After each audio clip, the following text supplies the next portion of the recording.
Are you ready for a walkthrough of the biggest encounter Dwarven Forge has ever made, the biggest set we've ever made? This is encounter number 13, the Lava Bridge. This thing is over 6 square feet of coverage. It's massive. Let's take a look at just how massive. All right, so we start down over here. There's a grand hallway made of 1x1 walls, and these are going to be LED walls. We don't even have enough prototypes to do them in here. These will be LED pieces. Then we get into this beautiful Eldritch Sanctum door there. Look at that. There's a pair of dragons curled around, runes on the inside. There's all sorts of protective runes. These doors mean business because what's behind here is deadly. So you come on in. We've got the new curved LED corners. These will be hot swappable LED sockets. Grand stairs, daises in the middle, 4x4 floor in the bottom, and we'll step up to here. What's right now, this is just black gator foam, but this will be built on our big 12x12 elevation platform. There's 3 of these elevation platforms in this setup. This is a very early prototype. It's unpainted. This thing is a beefy 12 inches. It's Dwarvenite G, super rigid. It's great for stacking on. Right now, it's the height of one wall. If you want it to be the height of an elevation block or the stairs, you remove the lid. Take that off.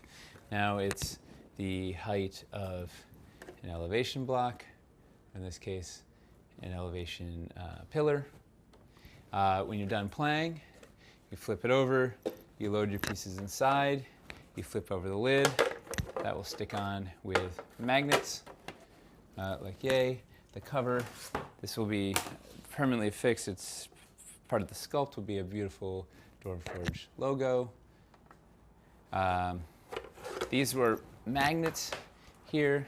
There will be magnets embedded on the underside of these corners, so you can stack these on top of each other. They'll stick to each other. In addition, our terrain trays, our metal terrain trays, will stick to them, stick on top if you want to build on top of them with the terrain trays. Once we're up here onto the elevation, on top of the elevation platforms here, we've got a big 8x8 floor. There's a total of 2 8x8 floors in this whole set.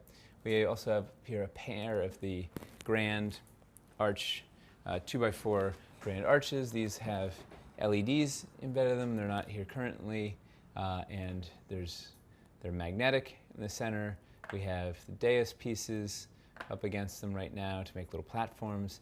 In this encounter, there's going to be a snake orb on each of these that the players are going to have to ferry across this bridge and get them into the other room to solve it. So before we get to the bridge, we have in the front, we have these LED fire pits. We have a pair of them. We only have one working prototype right now. There's one on either side. These are hot swappable with all of our other floor LED pieces. Then the bridge itself. This thing is epic. On top we have, this is the master sculpt. It's the little savage gargoyle sculpted by Drew Williams. We haven't cast him yet, but look how fearsome and adorable this guy is. So there's going to be 4 of these guys sitting on the 4 corners of your bridge. These are removable pole accessories. They're pedestal platforms. You can pop them off. You can put anything you want in the corners of the bridge. This bridge is massive and beefy. Look at this thing. It's 6 inches long. It's 4 inches wide. It's the height of one elevation block or one elevation platform, as it were. It's compatible with the castle bridges, castle bridge extensions. The tip will have a little hole in the middle and 2 little pieces of metal to take the extensions. It's a really, anytime you put this thing down, you know you're going to have an epic encounter.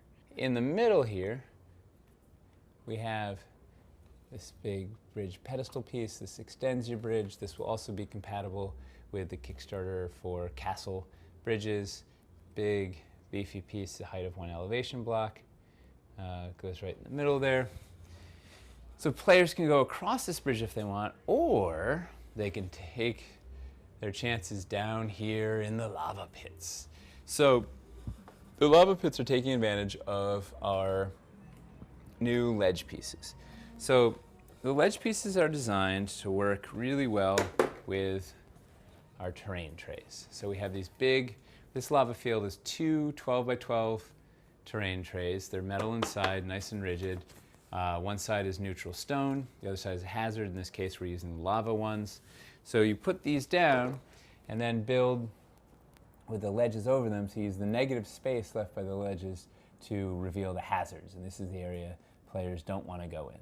So we have ledges that we can use to build bridges, crumbling edges. We have rough terrain floors. We have these big diagonal pieces that you can use to make corners. You can use them to make really long straight sections. All the pieces are double-sided so that you have maximum building options and it looks nice and organic. The dead side will be the back on these. There's also little stepping stones like these that you can use as just little spots that players can try and jump to in the lava. And then we have this one, the big 2x4 breached wall that something has blasted its way through. Maybe you use it in your dungeon for where an Umber Hulk or a Zorn bursts in. Maybe it's a transition into the caverns or into the burrows. Maybe it's part of some ruins. Really cool, cool piece here. And this is another way players can enter in and out of Encounter 14, the Kree colony, through this breached wall. So it's another way they can get into this encounter is from through the burrows out in here. Lots of different shaped floor pieces. The outside is rimmed by our new passage wall pieces. They slide right under the terrain tray. So there's all sorts of danger down here, and if they get all the way across, there's a door they can get to over here, and there's a little room made by classic dungeon pieces and an old vault. There could be some old treasure in there. Meanwhile, back up on the bridge, if they manage to get across, they enter into a room here. There's an 8x8 floor in the center. We have a dais with one of the magnetic wall glyphs that they're trying to gather for Zaltar, and this is made of 4 curved dais pieces. These work really nicely with the straights dais pieces that you have in the front of this encounter. In the back of this room, we have more LED walls, removable torches. These are hot swappable with all of our pieces. We're giving you enough snake orbs, 14 snake orbs, so you can swap out all of your LED pieces. Then over here, on this 4x4 floor, we have some of the new large curve pieces, and we've taken the inserts, so these are the inserts that seal off the large curve pieces. We've taken them and we're just using them freestanding. These things are magnetic, they're really useful.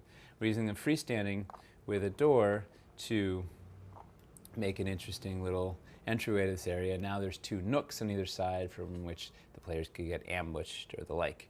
Once they do get in here, there's 2 of the new warded doors that are protecting alcoves where they're going to need to plug in the serpent orbs that they got all the way back across the bridge. If they can get them over here, they have to bring the serpent orbs in here in order to open the thing at the end. And these are the LED alcoves.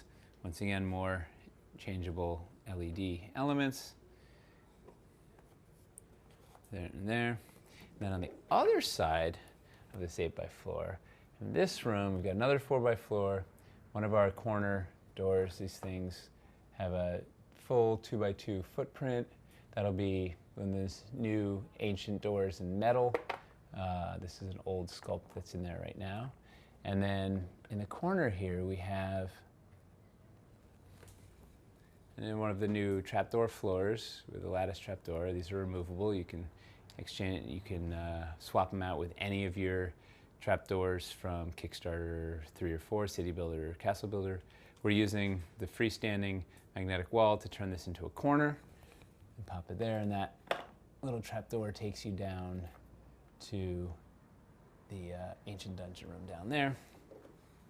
But you also, players might notice, There's snakes inscribed on the floor. This is a prelude to the Shrine of Sisul. It's the only encounter outside of the shrine that has any snake pieces. Also, there's only one here. On either side of the door, there will be some, these are little snake quarter pillars. There's a Medusa face in there, surrounded by writhing snakes. Pretty scary. That dresses it up. Once the players have figured out, they've gotten the orbs across, they've opened things up, this freestanding plinth arch will slide open, revealing stairs, a ramp down. They know they shouldn't go down there, but oh yes, they will go. And at the bottom, there's yet another snake floor. This one, it won't be gold, actually, it'll be black. There's more snake corner pillars. There's 2 of the classic dungeon LED walls, and then that's the end of the encounter, and it begins encounter 15, the Shrine of Sisul. So this epic, massive thing, over 6 square feet of gaming terrain, is the lava bridge. Feast your eyes upon it.